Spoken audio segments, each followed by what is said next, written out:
Okay. And that's in August, right? Yeah, I'll find out for sure this week. Yeah. Yeah. No, we're meeting up if so. Okay. Yeah. Oh, we lost John, and I'm in a little circle. Yeah. Oh, There we there. go. Okay. I'm just playing. Oh, let's go to our chat room. People could be here, and I won't even know. Oh yeah, chat. Public chat. I always go to the wrong one first. I go to studio chat, and there's never anybody there, and then I'm like, wait, we have nobody? Oh, I'm so hungry. Yeah. So Chris, I meant to respond to you. I'm so sorry. It was just, I don't know. I get all kind of texts and emails. I don't know.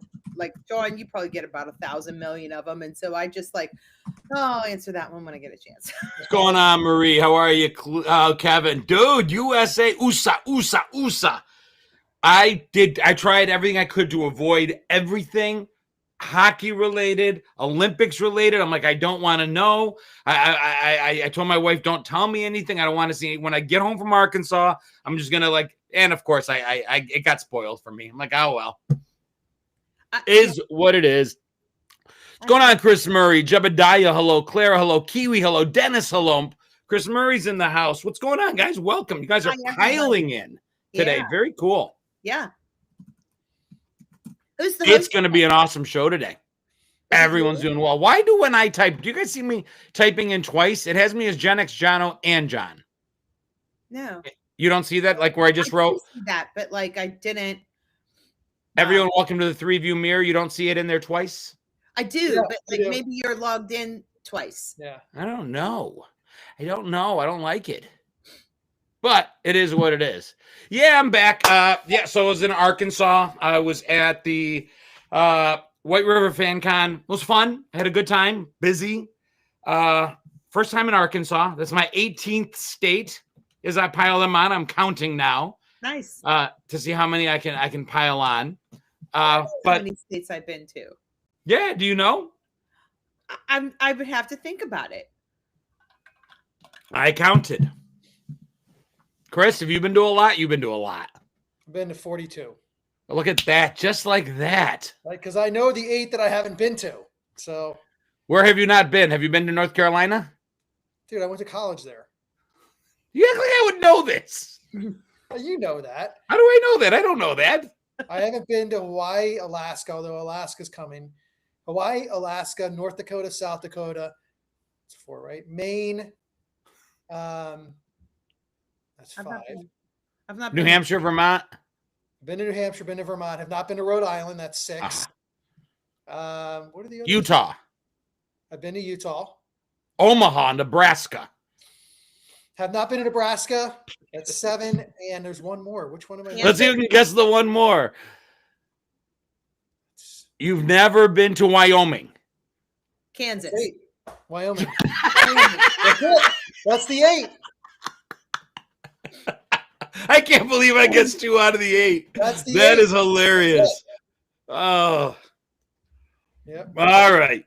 Well, let me get things started because it's going to be a jam-packed program today. Some of these are repeats. Remember reruns?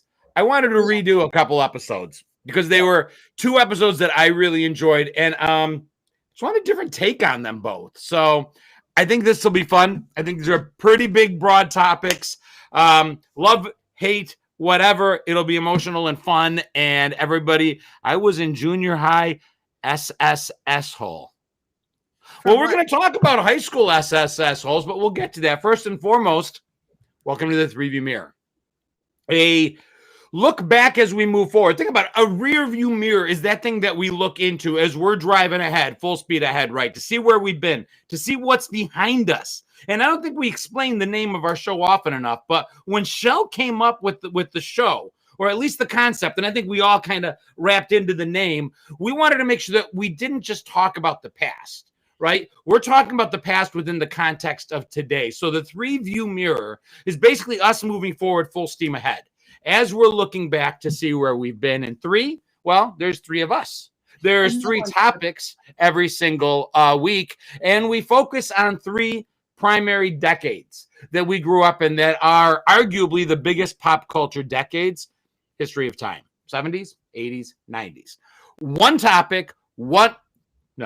3 topics, 1 host, 1 hidden message every single week. So we're going to come up with 3 topics.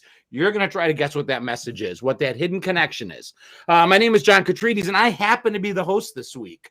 You can find me on TikTok, Facebook, here on YouTube, and Instagram, and I'm joined by 2 of the best friends I've never met. Shall say hey. Hey, I'm Rochelle O'Black, better known as Gen X Show, and you can find me on all the usual channels for social media as well as my LTK shop, and other kinds of things that I've just started. So, and to piggyback on what John said, remember, if this is your first time here, that we do not reveal the connection in the comments. Keep it to yourself. Till the very end. Till the end. Yes, you will know. You can say things like, ooh, ooh, ooh, I know. And a lot of people do. Leave it there. Yeah. Chris? I'm Chris Clues, keynote speaker and author. I focus on the work and life lessons that we can learn from 80s pop culture. You can find my books on Amazon or even at a bookstore near you. And who knows, I may be in your area keynote speaking at some point. And I've got a new shirt on that I love. It's a rap party for Predator. And it's got, Schwarzenegger's got a beer, and the guy who was playing Predator has a beer, and all these people are partying in the back. I just spent the weekend with Wyatt Weed, who was actually the Predator in Predator 2. Oh, all right. I thought it was Swamp Thing. Like it like from this distance with the pink, I see it now. But like it looked like Swamp Thing whenever I was first looking at it. So that's it right there. Good. Yeah. Well, regardless, this is the ThreeView Mirror. And somebody's phone's ringing. We just started our podcast. And bye-bye. So we just supposed to go. Yes. Bye-bye. All right, love you. Bye. And that was a quick call from the wife. So, welcome to the ThreeView Mirror. All right, Chris, if you would be kind enough to key these in. Okay. Today's topics. Oh, wait, we didn't even do our floating heads. It was there. No, because you picked up the phone. Oh, did it kill it? It must have. Yeah. Oh, my God. We're just starting the show, so it's our first episode. Can you see it? Yes, no? Round of applause. What is going on? I don't know. Well, all right, hit it on live, because I want to make sure this works for later.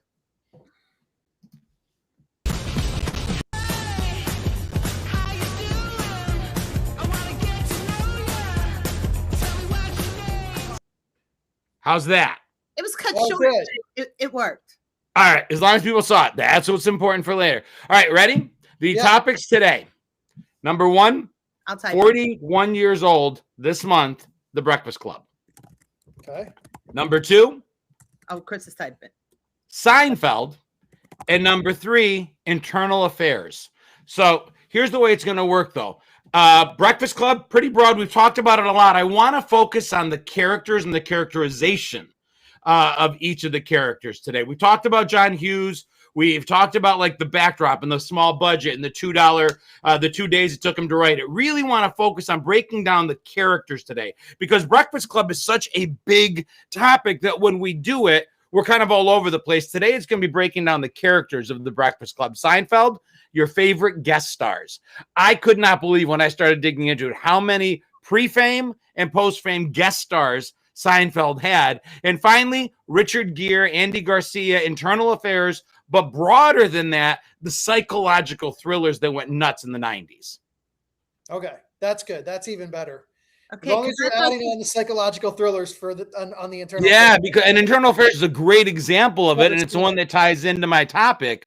But there were a lot of them, and it was a genre that really exploded in the 90s. Okay, cool. Okay. All right. Yeah. Breakfast Club.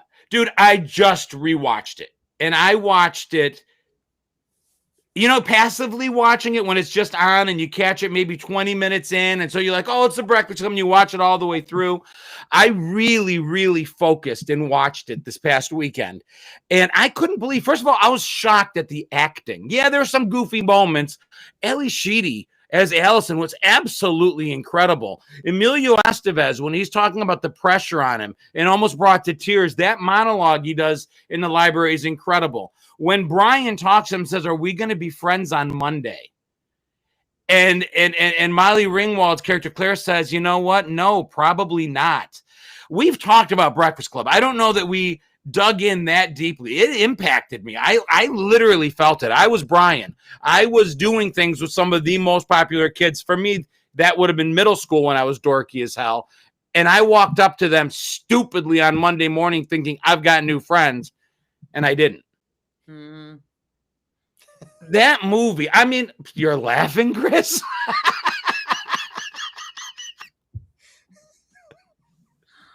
You asshole. And we're going to get to Vernon. He is not the guy you think he is. Oh. If you watch it, he is not the guy you think he is. Carl, as the adult in the room, might be, is.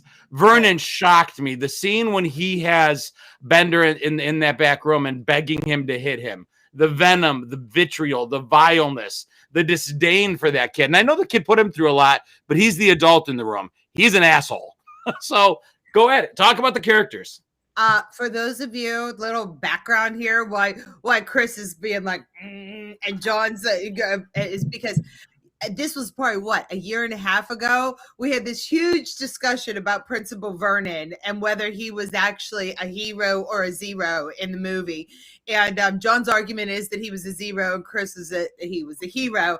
And we had, I hate to say this, we had so much fun picking on Chris that day. If any of you were there, it was so much fun. Chris, no offense, no, just. I never said he was a hero. Right. He was definitely, Bender needed some tough love. And there was no love there. And he was getting it. I mean, when he says, instead of going to prison, you'll just come here. And that was the line for me where I was like, all right, may not be the best guy in the world, but he is doing his best to try to be somewhat of a authoritative figure to Bender that, what he sees in authority in his dad clearly is very, very different with the cigarette burns and everything else. Yep. He is trying to at least say, like, instead of going to prison, you'll come here. And I will absolutely take your point and still disagree because I'm thinking he's still doing the same thing to Bender his dad's doing. He was literally threatening him with violence. One shot, give me one shot right here so that he can kick his ass. Carl gets him in the office or in the basement later and is talking to him. He's basically saying to him, dude, you took this job because you thought it was going to be easy and it wasn't. You thought these kids, he's calling them out big time. Here's the janitor that just took $50 from him because Vernon's reading private files to get dirt on his fellow teachers and all the students. And even Carl calls him out. But it is, I get your point. I really, truly do. But I just want to throw a different movie fail. I want to throw a different spin on that scene. He knows that Bender is a bully, and bullies rarely, if ever, when they're confronted with somebody who could kick their ass, they usually don't step up. They usually back off. And I think he was calling out Bender knowing full well he wasn't going to swing at all. And Vernon there was no intention to hit Bender or anything like that. It was a point that he was making to him, like, you put this tough exterior out, but you're really not that tough. Shell, you were in education. Yeah.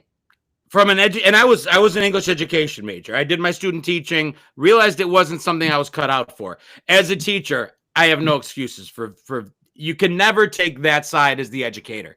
You can never, even with an ulterior motive, go after a kid that way, in my opinion. And again, this is Gen X. This is the ThreeView Mirror. And that's what's cool about this take, is there should be three views. I'm not right. It was 1984. Education's different now. Go ahead, Shell.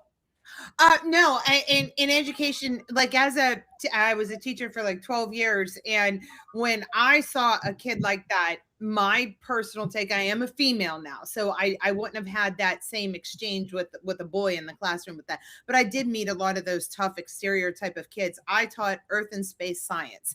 And in the Earth and Space Science, that was the class that you took when you couldn't pass any other science and you needed another science credit to graduate. So we ended up a lot of times with the kids that were troubled, or they just hated school and things like that. And you could always kind of tell which ones needed almost like a little TLC in order to get them on your side. And I met a lot of those tough kids. And I was one of those people who's, all 5'4" of me with these 6-foot teenagers being like, now you listen here. But there was a tenderness to it. There was never a threat kind of a thing, because threat to threat doesn't work, and fighting fire with fire doesn't always work. And so if I knew a kid was in a situation like that, had the cigarette burns, I might have been that tough and tender kind of a thing. And I will say that one of the things I didn't truly see out of Principal Vernon was the tender portion of it, the one that says, I understand you. And maybe Hollywood could have done a better job with that to make it your point. But I didn't see anything that said, I actually understand you a little bit, and I'm going to be tough, but in that loving kind of a way. So jumping onto the other characters as well, so we don't turn this into a Vernon stream. But Richard or Robert said, they seem like stereotypes of characters. I'm going to disagree with somebody in our studio audience. Yes, there were moments that absolutely fell into stereotypes, but how often have we heard stereotypes exist for a reason? Brian might have been representative of a stereotype, but dude, these kids broke that stereotype one after the other in the brilliance of Hugh's writing. Though they were all flawed, including Principal Vernon. I think the only one that probably wasn't flawed was Carl, because he lived his life exactly the way he wanted to. And as somebody else said, you see the plaque that said Man of the Year. Man of the Year. Or was it most likely to succeed? It was Man of the Year, 1969. So he was, and he said, I am the eyes and ears of this institution. And I feel like he was the one character that maybe didn't really have a flaw, but they all did. And to your point, the stereotype thing, Brian is a perfect character, perfect example, because if you notice, he walks into the Breakfast Club, he's the brain, he's nervous, he says things that just make him, as nerdy as he looks and as you would feel he is. But then what happens? You start to see the real Brian come out. When Bender says that it's impossible, sir, it's in Johnson's underpants, his weed. And when he says, I heard a ruckus, and it's Brian who says, could you describe the ruckus, sir? We're starting to see him come out of his shell and be the real Brian. And I think that says something about, to your point, Hugh's ability to write a stereotype, but then break the person out of it. Yeah. And I like what Wirehead said. He said the archetype of those characters. What I liked about the movie was that they may have exaggerated the princess, the nerd, the jock, the bad boy, but and the weirdo, and I forget the exact names that they used for everybody. But when they did that, they were pocketing them, but you saw their humanity, that they didn't really have a choice but to stay within that role. Because as Claire says, will I be friends with you again on Monday? No, because there was a reputation to keep up. And I can remember being back in the 80s, 90s in school, and that was the thing. Like, you rarely, you could speak to somebody outside of your particular type, but truly that was not your friend circle. And you may have busted out a little bit, but that your friend circle was very, very, very different. And I think we see a lot of that in the movie, where they don't truly break out of those roles. They have shining moments, but truly, I think the upper message of the movie is that, we are what we are, and like it or not, that's what we are. And that's always been my take on it. Do you think they talked on Monday? So that moment was part of the movie. It's not where it ended. If the movie ended there, Claire never would have been with Bender. Andy never would have been with Allison.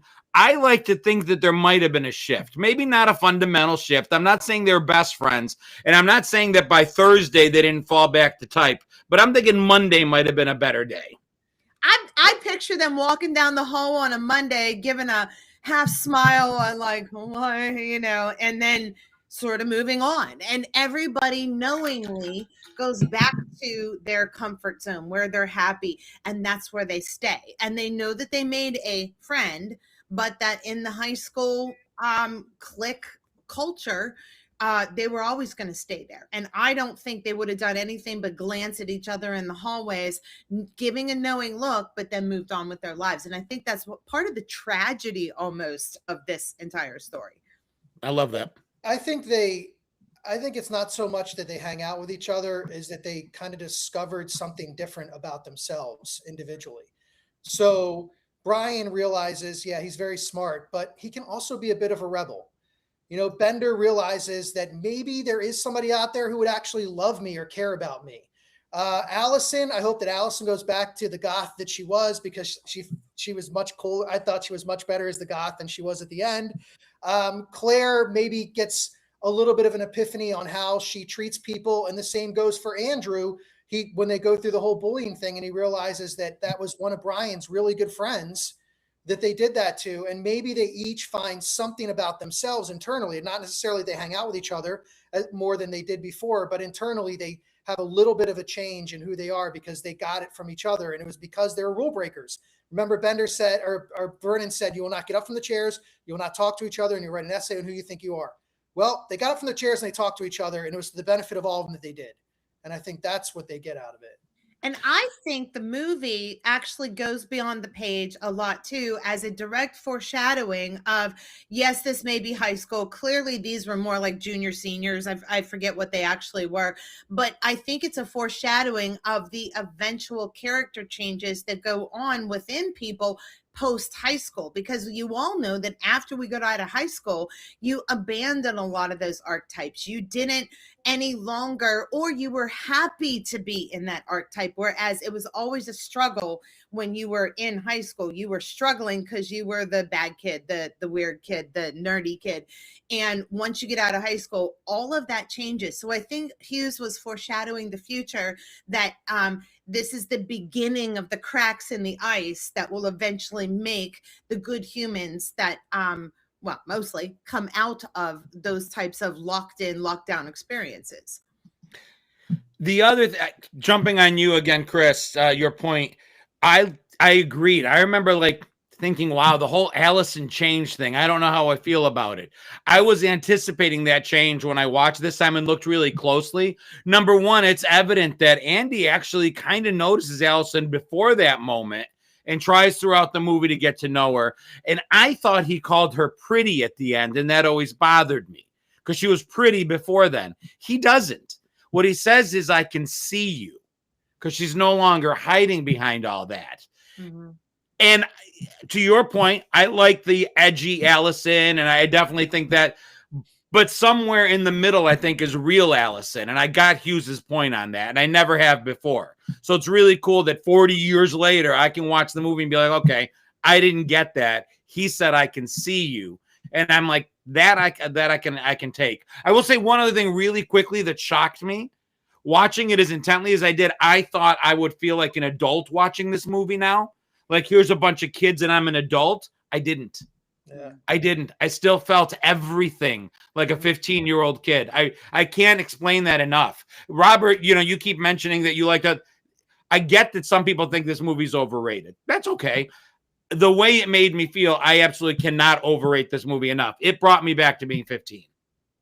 Yeah, I mean, Hughes was a genius. And, the way he wrote characters and understanding, I think, teen angst to begin with, and then understanding adults with planes, trains, automobiles, and how he wrote those characters.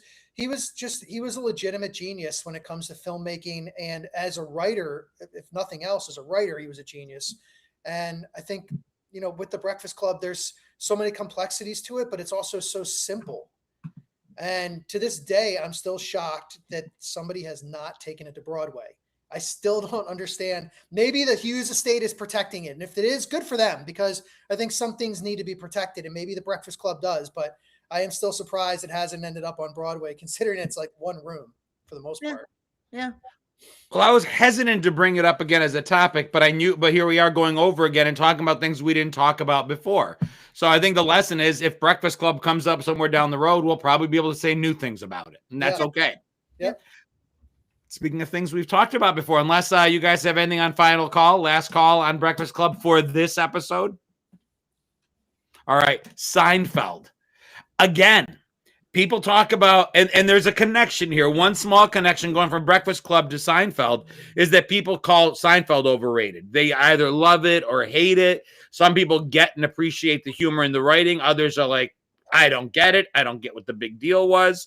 I got it. I loved it. I thought it was awesome. And specifically today, once we talk a little bit, I'll give you a list of guest stars. It's amazing. I was trying to come up with the guest stars. I was trying to think of it, and I'm like, I've seen every episode ad nauseum, probably 2-3 times of Seinfeld, but I still like the guest star thing. I'm blanking out.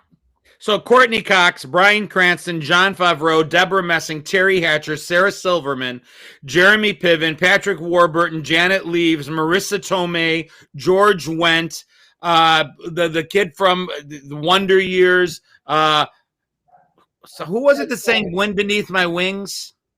Bette Midler. I think she was on it once too.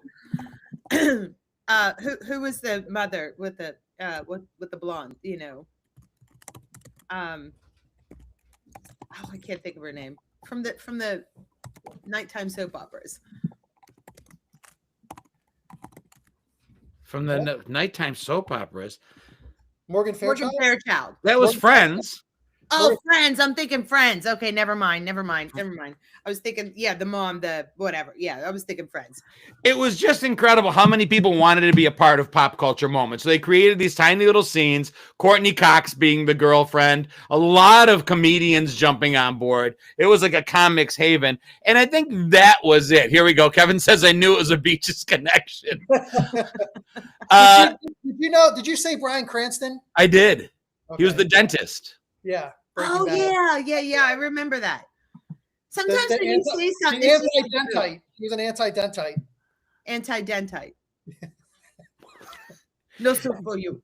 But in the 80s and then, no, not 80s really, the early 90s, late 80s, taking the sitcom star and putting him in a show became a thing. Cosby showed that was possible.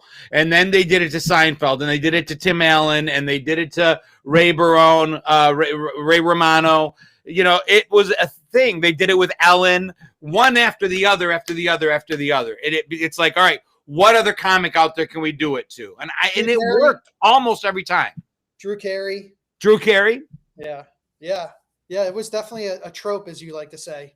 Well, Seinfeld we've talked about this a few times on the show, and we've talked about different shows from the 80s and 90s, and they really did rely heavily on guest stars. It was a thing. I mean, we've talked about these shows like The Love Boat and Magnum PI, and we talked about Different Strokes a couple of weeks ago. Cheers. The list goes on and on of the guest stars that they would have, and they would make a big deal of it. You know, they would kind of market it ahead of time to let us know that this person that we only get to see in a movie here or a show there is going to be the guest star.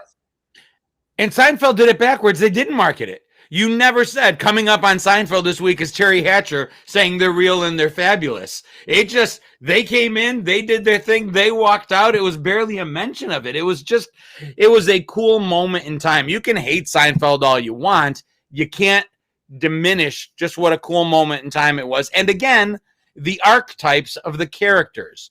Between the four main characters and then even the ancillary characters, you had these archetypes, not stereotypes. Yeah, you did. Yeah. Oh my God, the MTV guy, Dan. Oh yeah. Dan, oh my God. George had such a crush on him.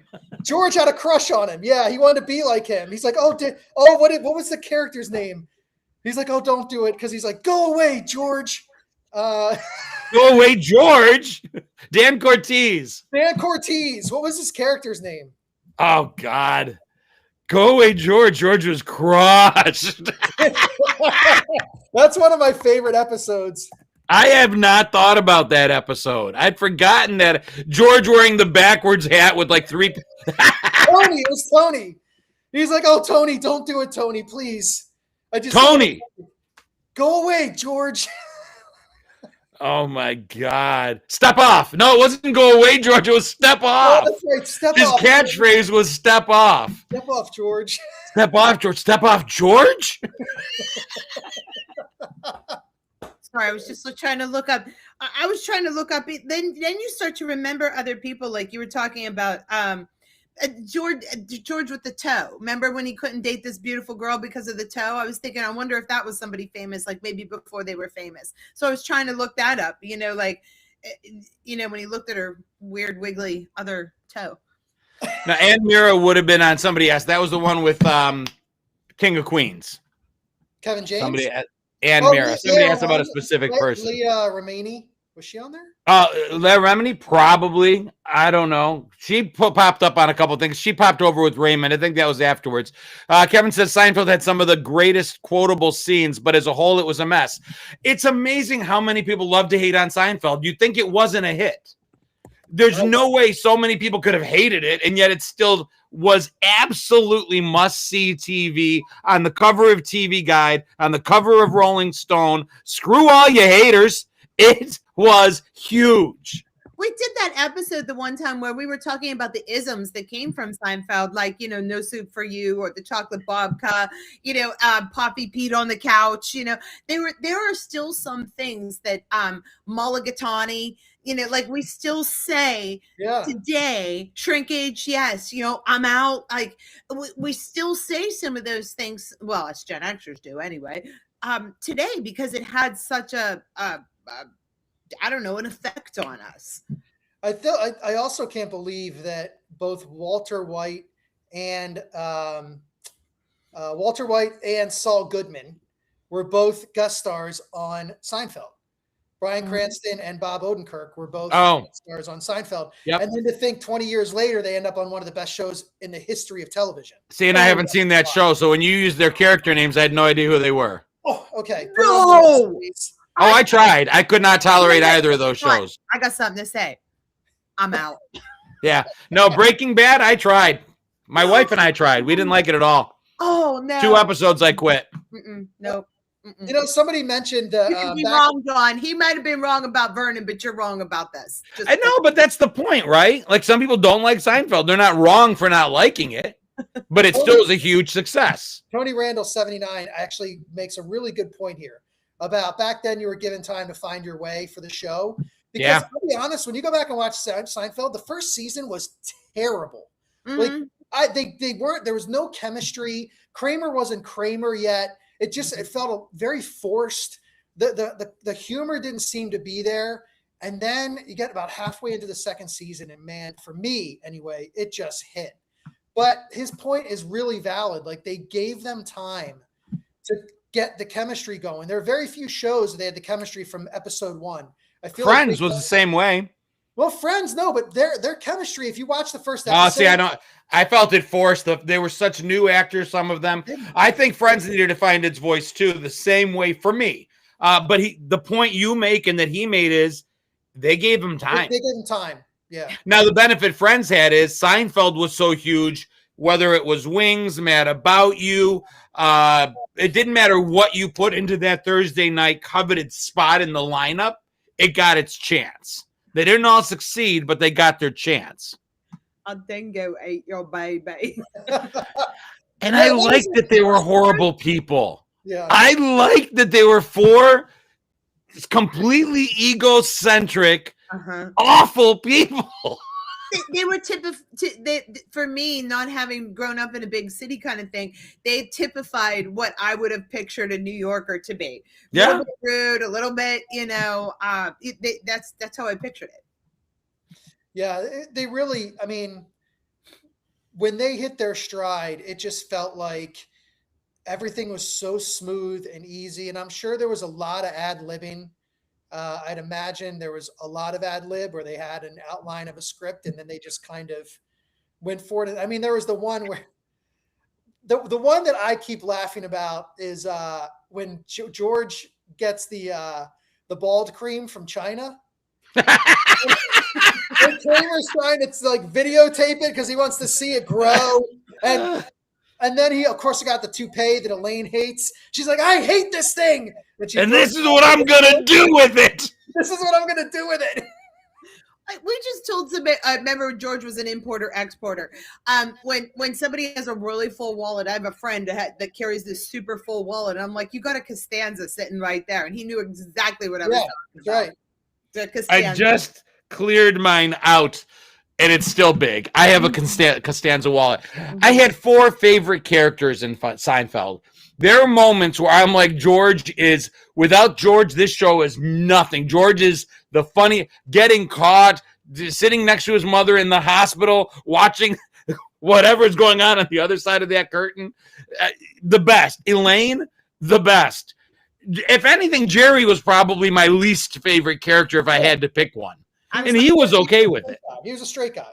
I actually didn't care for Jerry or Kramer Kramer did bring a little bit of the comedic thing, but I thought he was, quite frankly, a little overacted. I didn't care for Kramer's character that much. I love George, the timeless art of seduction. You know what I mean? That one was hilarious. Uh-huh. And the one where George's mom, she's like, I open up the bathroom door and my son is treating his body like an amusement park. Oh, my God. Ashley says, I was a little young to appreciate Seinfeld when it originally aired, but I've seen the entire series since, and it's good. The other beautiful thing about Seinfeld and Everybody Loves Raymond, which I never watched in the original run. I never watched Raymond when it was on. I've seen every episode since and love it, but I just didn't see it then. I was too busy doing other things. It was non-episodic television. You didn't have to watch this week and then next week. For the most part, they were standalone 30 minutes. Sit there, relax, laugh, don't whatever. It's fine. It's wiped away. Next week, it starts fresh. Even John F. Kennedy Jr., remember that whole thing with John and Marla the Virgin? Yeah. Oh, she was great, too. She went on to be the physical therapist. She was in Frasier. She was the live-in whatever, name. You had who's Jennifer Coolidge without her trademark accent. Yeah. You won't even know it's her on Seinfeld if you're not paying really close attention. How about the person that I like, the one that really amazes me, and if you go back and you watch the episode, you'll hear his voice because it's so distinct, but he was just getting started, and it was Jon Favreau was the clown in the one that you mentioned where I think it was where the fire was. He's pushing the women and children out. George was get out of the way to try to. But the clown was Jon Favreau, and he hadn't even done. I don't think he had done Swingers yet, which really sent him, into orbit in terms of an actor and then also a director as well. I don't know how you can hate a show that gave us Mulva. That's right. If you hate Seinfeld, fine. Say you hate it, but Mulva? At the end, he's like, Dolores! I don't know. I did enjoy, I have to admit, it's not a show I would go back and watch over again. Oh, I do. See, I don't, but I enjoyed it. I absolutely every week enjoyed it. And I don't know that there would be an episode that I wouldn't immediately know within the first few minutes. Yeah, I mean, they just, I will say it is one of those shows where when I invest time in a show, all I ask is that you give me a great finale. Mm-hmm. And I think they blew it with the finale and the ending.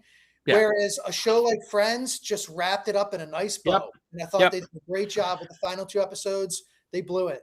They swung for the fences by bringing a cavalcade of guest stars back in, which that part of it I appreciate. It's like they went backwards into it. How can we have something happen that we can bring everybody in? The quiet talker, the close talker. That was great. And then it just kind of, But I will say, and I said it the last time we talked about Seinfeld, the brilliance in that script was that it bookended perfectly. They end up talking about exactly the same thing in the final episode that they do in the first, and that's the button placement on Jerry's shirt. Yeah. It's too high to be where it's supposed to be and too low to be, and it just perfectly buttoned that up, to quote a pun. Somebody mentioned the Man Zero episode. Isn't that also where we learned about Merce? the man purse. Was that the same episode? I know it was Man's Ear versus the Bro. The Bro and the Man's Ear. No, The Bro. Okay, yeah. I was thinking it was the Merce too, the man purse. The Bubble Boy. Festivus. They killed the Bubble Boy. I will say though that as bad as they screwed up the finale, the 100th episode where they showed the highlights and at the end of it, it was Green Day's "And I Had the Time of My Life." Yep. That is like, for me, when I see that one, it makes me very nostalgic. Not just because I love the song "Now I've Had the Time of My Life," but watching them now, like, it makes me think about how young I was then, how young they were then, how, I don't know, it just, there's something about that 100th episode and the way that they did it and having that song that just seemed perfect for what they were doing at the time. My last call on Seinfeld will be my 22-year-old has discovered it and she's enjoying it a lot. And she goes, "This must have been what it felt like for you in the 80s to watch I Love Lucy." But, oh, no. Or the Honeymooners. my heart. Yeah, guys. No, see, that's okay. It's 35 years old. I know, but see, this is why I talk about 80s pop culture. I try to tell people, I'm like, I just, when I speak about it, I talk about the idea that, like, look, the way that a lot of the younger generations are coming to 80s pop culture and embracing it would be like us embracing 40s and 50s pop culture at that time. And we really didn't. I mean, well, but to her point, I did. I Love Lucy all in. No. I loved I Love Lucy. And I know a lot of my friends did too. Anything black and white, I was out. I knew who's on first, backwards and forwards by 16 years old. So it depends on who it is. And even today, I Love Lucy continues for that matter. We can make that an episode. It just got its own TikTok and it's exploding. So who knows? Yeah.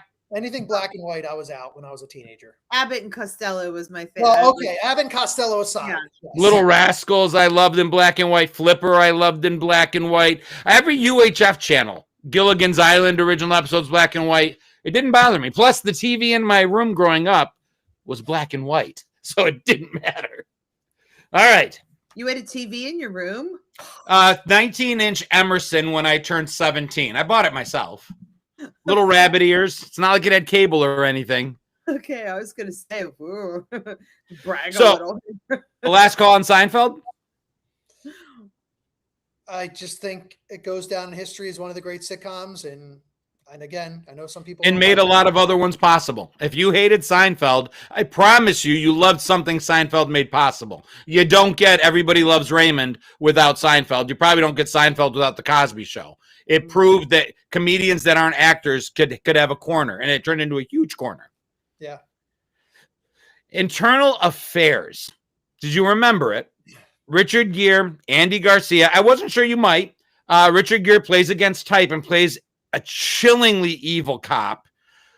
Horrible individual. There's a scene where he really rough, but beyond Internal Affairs works in the scope of the connection for today's episode, but we can go beyond it because it was an archetype of the kind of movies that became huge in the 90s. I don't, that doesn't even ring a bell. When you should see it. Chris every now and then will say, "Oh, good. If nothing else, here's something you should see." If you've not seen Internal Affairs, I did my homework for the episode. It holds up. Vista says good movie. Really, really good movie. It holds up. But 1990s psychological thrillers, we're talking about movies like, come on, Silence of the Lambs. Primal Fear was awesome. Another Richard Gere example. Yeah. The Sixth Sense, Misery, Seven, Jacob's Ladder, Silence of the Lambs, Hand That Rocks the Cradle, Pacific Heights, Dolores Claiborne, The Bone Collector, Copycat, Fear with Marky Mark, which was a little goofy. It was more towards the young kids. But again, so many, one single white female. It's like every week there was a movie that came out that just was like, that person's psycho. Falling Down. Yeah. Ali Sheedy was single white female, correct? No. She was Bridget Fonda. Bridget Fonda. And Jennifer Jason Leigh. And Jennifer Jason Leigh, who you're thinking of as Pacific Heights was an awesome psychological thriller. Awesome psychological thriller. Yeah. The Hand That Rocks the Cradle, right? Yeah. Yeah, Rebecca De Mornay, right? De Mornay? Yeah. How do you pronounce that name, Chris?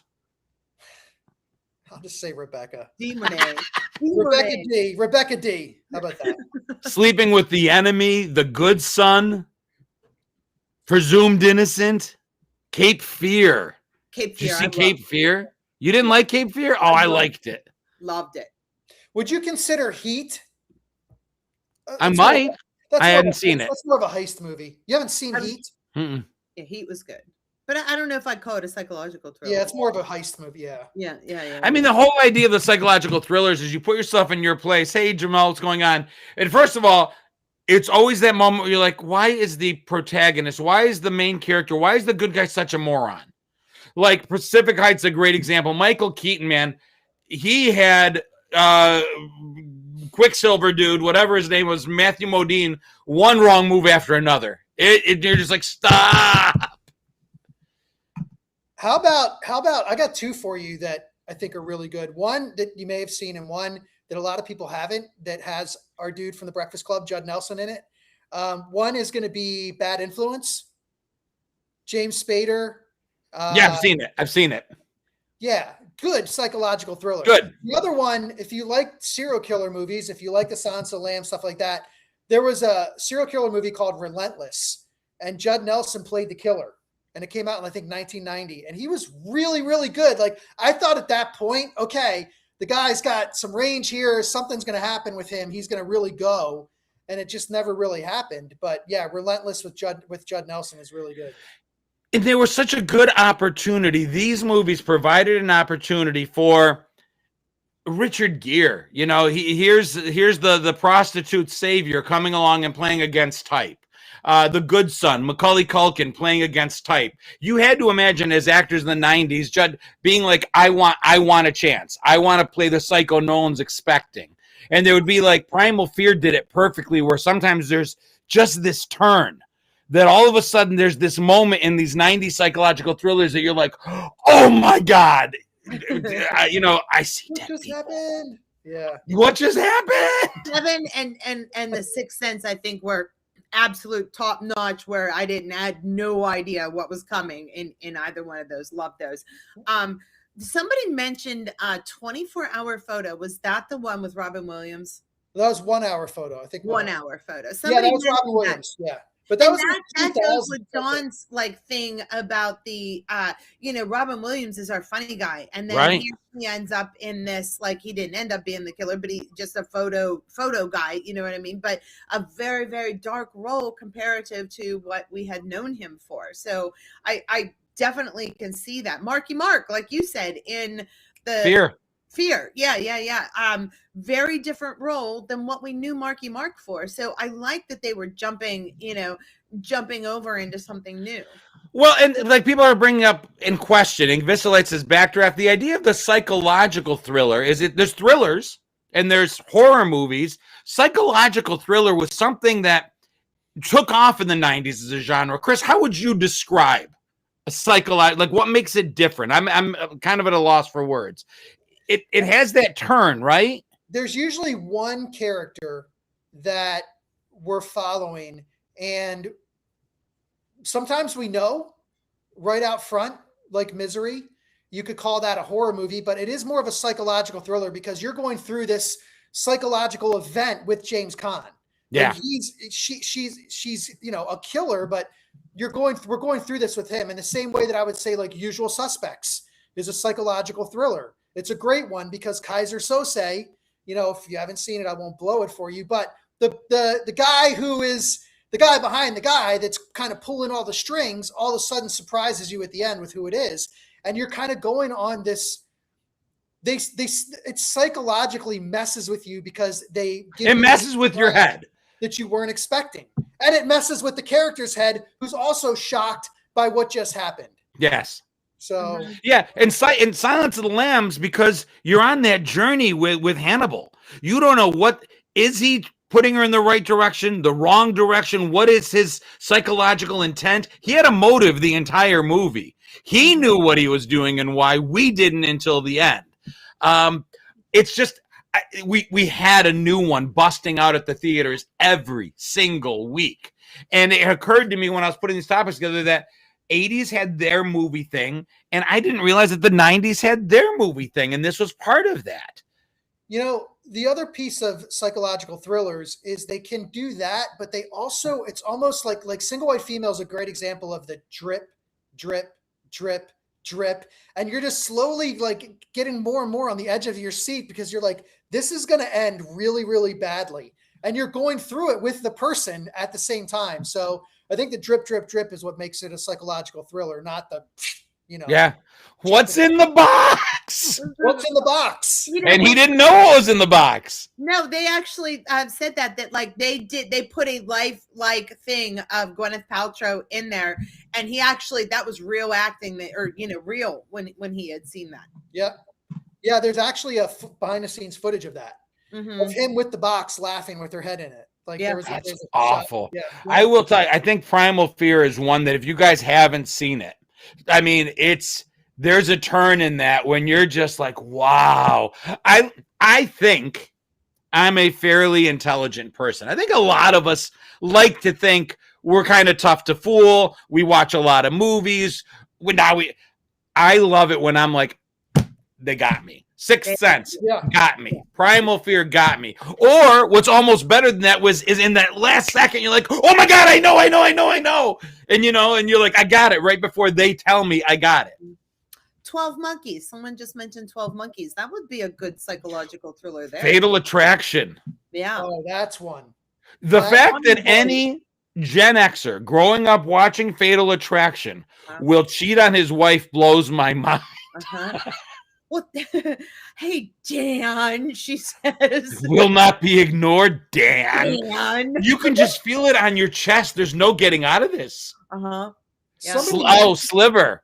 Somebody mentioned Saw, which I find is an interesting one because it could be categorized as horror. Agreed. But the surprise at the end is like, whoa. I mean, that makes it almost like a psychological thriller. So it kind of like walks the line between the two. I want to get a pen and pencil out at the end of this and just copy all the names. I've not seen all these movies, and I'm loving our virtually live studio audience is just like a master class. And here's 10 years when movies were amazing. The one with Richard Gere was Kim Basinger's shrink, and she was the killer. Yeah, I remember that one too. That's what I mean. There were so many of these. I'm going to give you one from the 80s, even though we're talking about the 90s, that you should put on the list. It's called FX. I think I've seen it. FX is means special effects in Hollywood. And it's really, Brian De Palma is the director. It's really, really well done. Psychological thriller. Like the guy thinks he sees somebody get killed and he gets sucked into it. Like he's looking out of his window and he sees in a condo this girl get killed. He thinks anyway. Really, really good. Oh, you know what? The one that where oh shoot, he's looking at everybody on the screens. The UB40 song. Oh man. Sorry. Oh no, I'm trying to think of the movie. Somebody in the audience is going to know it. Where he's spying on everybody's apartment, kind of a thing, and you didn't know it was him at the end. And the UB40 song, "Wise Men Said," never mind. Sounds familiar. Based on that. Chris, here's one for you: Judgment Night. Oh, it's awesome with Dennis Leary. Awesome, right? Dennis Leary, Emilio Estevez. Great soundtrack. Awesome. Judgment Night, if you haven't seen it. There's so many. Even like The River Wild with Kevin Bacon. Like, I want to watch all of these again right now. Judgment Night has one of the best soundtracks of all time. Yeah, The River Wild from 1994. Talk about a useless excuse for a man. Her husband in that movie does nothing but get his ass kicked left and right. And it's up to Meryl Streep to save the day. Have you seen The River Wild? I saw it a long time ago. Kevin Bacon's there, comes on board. Oh, I lost my boat. Can you help me? Takes over the family because he's got to get his loot from a thing he stole. And I forget, Harold Ramis, who is the husband?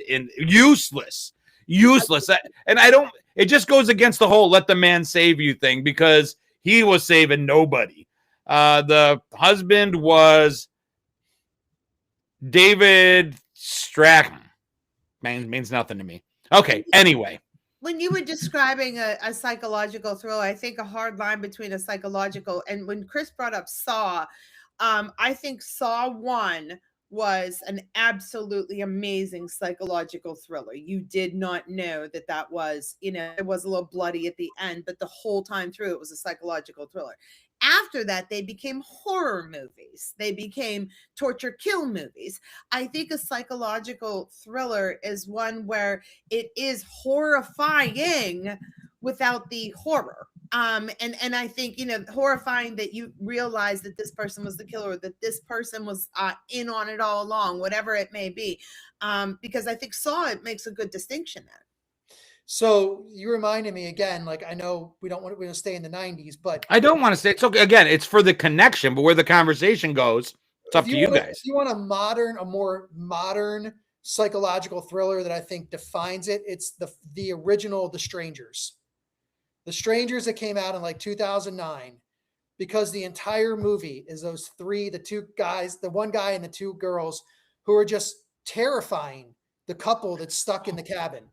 And there's no blood until the very end, but it's all these things they do. Like they're just, they look out of the window and they're standing in the street, just staring at the house.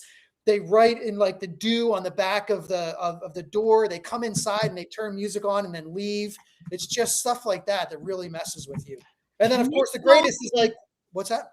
Nick Nolte, Barbara Streisand on the that movie where she was his therapist, and they were going to have a relationship, but they couldn't because he was the therapist, and there was the break-in, and him and his sister was nuts. I know someone in the audience is going to know that one too. That was a great There's one we haven't mentioned that I am blown away that we haven't mentioned. What? And I know they say we're not supposed to talk about it.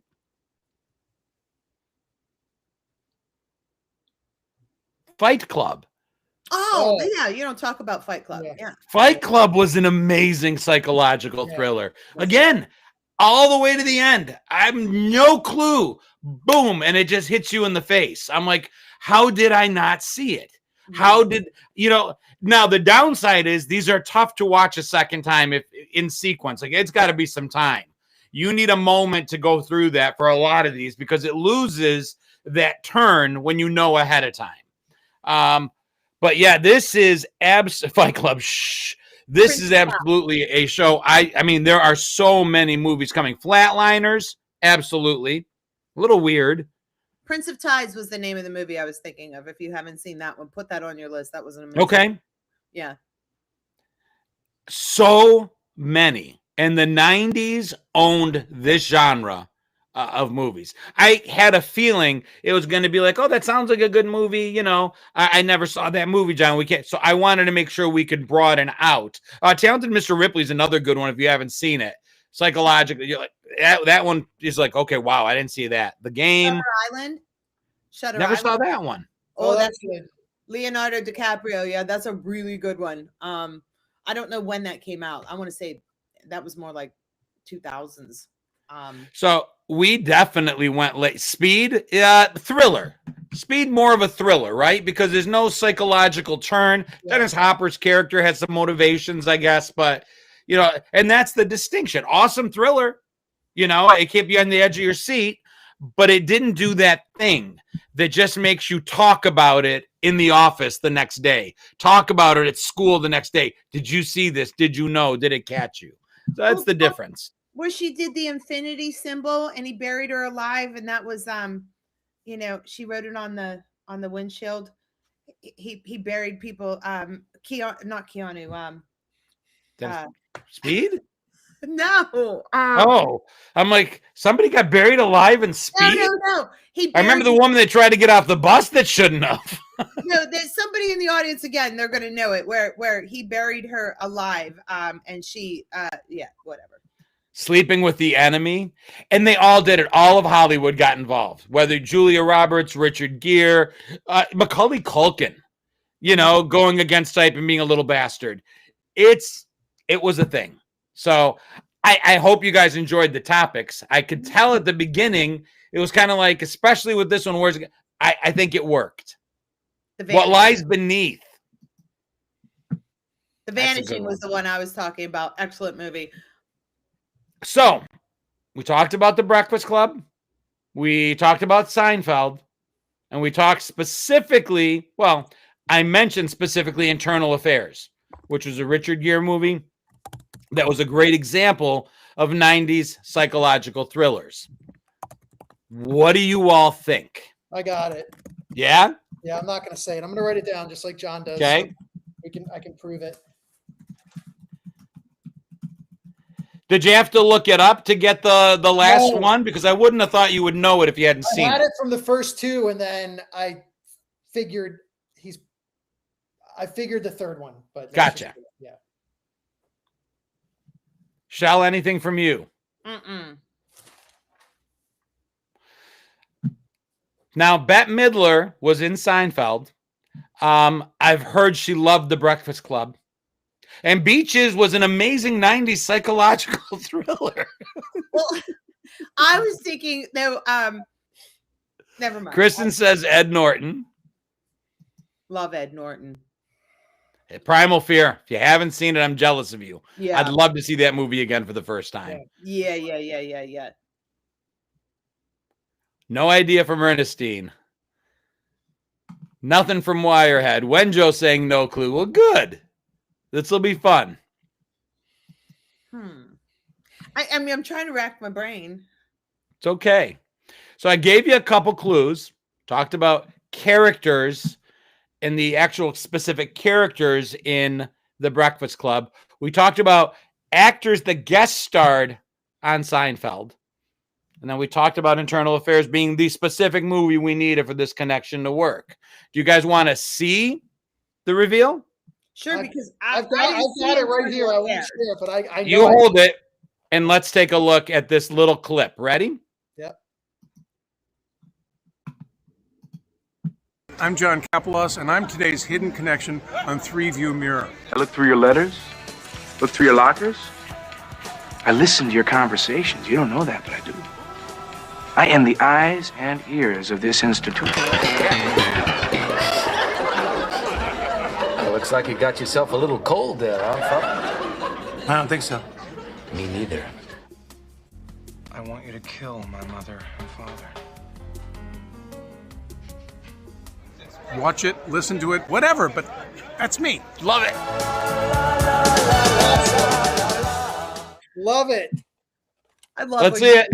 John Kapelos. You nailed it. Carl the janitor is our hidden connection this week. Dude, I got to watch Breakfast Club with him. He was sitting next to me as we were watching Breakfast Club. That's so awesome. I had such an amazing weekend this weekend. That's so good. That's so great. I mean, to meet somebody from the Breakfast Club, a character from the Breakfast Club, an actor from the Breakfast Club, I should say, is just like amazing. And for all of us now at our age, like one of the people that we relate to, Carl the janitor. And he was only 3 years older than Judd Nelson when he played that role. So he won Man of the Year as a high school senior in '69, which had him in his mid-30s in the role, but he was really in his 20s. I had no idea the scope of work John did. First of all, he started out in Second City working with John Candy and that troupe, like not SCTV itself, but Second City. He's Canadian. Catherine O'Hara from Home Alone that we just lost recently. So he was part of that group. The stories he had, you talk about not wanting to meet your heroes. First of all, John is an incredible individual. And to hear him talk about someone like John Candy and say that, you know what, whatever you thought of John Candy, that's who he was. He was really that good of a guy and stuff. And just, I could have made he's been in everything. If you look at John's stuff, 16 Candles, Weird Science. Awesome. I love when you. Yeah, that's right. Yeah, 16 Candles. Absolutely. I love when you're able to do these. Yeah. With the actual person. Like it just kind of like, I hope he's here watching, or at least watches this in rerun. I really hope so. I love it. He was the oily bohunk. Yeah. Rudy in 16 Candles. I didn't know that was him on Seinfeld. I've seen that episode 3 or 4 times. I never made the connection. So that would be the episode for those that watch Seinfeld where they thought their accountant had a coke problem because he sniffed all the time. I didn't realize that was him. Because he had a mullet. I didn't know it was him. He had a mullet in that. And this was kind of like a psychological thriller. I mean, we had everybody going thinking, and then we had the reveal at the end that shocked everybody. I love that you got it because I know what a big fan you are of The Breakfast Club and Carl specifically. You've done an entire portion of your keynote address on who Carl was. Yeah. Carl was the eyes and ears of the school. He was telling me there were scenes that ended up on the editing room floor of The Breakfast Club. The editor on the movie cut a lot of what John had done. There was a scene when he really goes into the kids. The tough love you speak about that was given to Vernon was really intended for John at first. John goes through as Carl the janitor and tells all the kids, you know, Claire, you're loving the way you look now. They take his line and give it to Bender a little bit, but he basically is the first one to tell Claire she's a young girl with a fat woman inside. He goes, you're going to have 3 kids. Your ass is going to explode. You know, so he goes on to her. He tells Brian, you're going to live such a stressful life. You're going to have a heart attack and be dead by 40. Bender, you're going to be in jail, and it's all fun and games till someone knifes you because you did this and that. He goes through and tells these kids, I know the real deal. I loved hearing him tell us that. And they took parts of his speech and gave it to different people, but it belonged to Carl. Carl was the eyes and ears of the school. Yeah, I actually use Carl as the big, broad, overarching lesson that I talk about before I start my keynotes. And it's some of the best lessons for life and work will come from the most unexpected of places and people.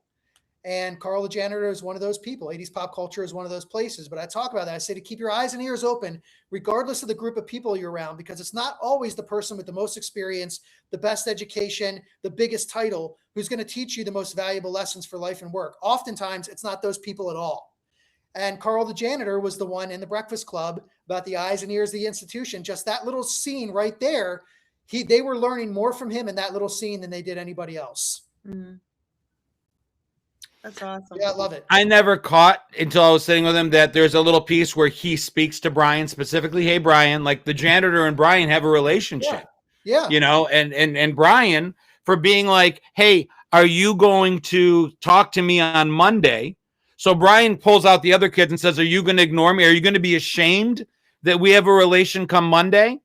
And that hits me, but I never caught until this time. That's exactly what he did to Carl earlier when Carl says, hey, Brian, what's going on? And Brian's doing one of these like, I don't know you. I'm like, that's how low the janitor is. Even the nerd wasn't going to let it be known that he was friends with him. Yeah. I thought that so many cool little moments and a lot of them around Carl. It was a great weekend for me. Amazing guy. A lot of fun. That's awesome. I love that's really it. cool. That's so great. I love when it's a video. It's like this. It's like watching Jeopardy and there's the video question and you're like, yes, the video daily double. You got the kit from Napoleon Dynamite. Yes. Yeah. That was so awesome, man. I'd love to meet him. Really cool. And somebody asked if he was Greek. He is Greek. We spoke Greek for a while. Both Greek, both JK. It was a fanboy moment for me. I love that I'm in a position to do these things, and he's going to be hitting the circuit. If you get an opportunity to go to a con that he's going to be at, I've met Molly Ringwald at these things. I've met Emilio. Sometimes it's not the big name that gives you the best moment. Really, really cool moment. I didn't get to talk to Claire very long. I got to talk to Carl, and Carl gave me the time of day, and it was awesome being able to get the backstory. He didn't get the job initially. You knew this, right? He wasn't meant to play Carl. Yeah. No, I did not know that. Do you know who was supposed to play Carl? I don't remember, but I know he was not the first choice, or the audition. They came back to him. I want to get this right, but I think it's Rick Moranis. I couldn't picture that now. Well, you can't picture what he wanted to do with the role either. Hold on. I'll tell you once I verify it was him. Yes, he was originally cast as Carl the janitor. They came to a parting of the ways because he wanted to play Carl the janitor as a Russian immigrant. and he wanted to do this whole big Russian accent and have like a big thing of keys that he would suggestively wind around his waist. And John Hughes was like, yeah, no, that's really not the direction we want to take this role. It's a small, quiet role. You know, you're in the background. And he had no interest in playing the background role, so they called John and brought him into it. Well, good, because then it goes down in history then. It kind of Yeah. works. Yeah. Awesome. I hope you send him clips. I hope you got his email and you send him clips. I've got his phone number. Yeah. I was telling you, text him and be like, hey, look, we did this. I've got his phone number. I think that is so cool. I've got his phone number. I don't know. Really cool for me. Another Second City alumnus. Yeah. And that was the other thing. We talked at length about that stuff, and just I didn't know that. I didn't have him pegged as a comedian, and that's where he got his comedic chops. Did you guys ever look up who came to us out of Second City? Mm-mm. No? It's insane. This is worth waiting. I had no clue that so many of the people I grew up thinking were hilarious were Canadian out of Second City. I mean, besides John and Jim Belushi and John Candy, Tina Fey, Bill Murray, Steve Carell, Chris Farley, Amy Poehler, Catherine O'Hara, John Capellos, Neil Flynn, Fred Willard, Bonnie Hunt, Sean Hayes, all from Second City. Wow. I think it's cool. It's a huge amount of cool people. It's kind of like the Canadian version of Saturday Night Live. Yeah. No, Yeah, I really good. Really good. So that's it. We're only a little bit over, but that's our ThreeView Mirror for the episode. I hope everybody enjoyed it. I enjoyed it, but that's not the point. I hope you guys managed to as well. So for me, I will just say take care, everybody, and we will see you next week. And I think it's what? Chris is hosting, It'll right? be me. Yep. Yay. I'll come up That's with awesome. something good, I hope. Yep. Go ahead and Chris, give them the stay. It won't be a video Jeopardy at the end, but you know. Yeah. Stay rad, everybody.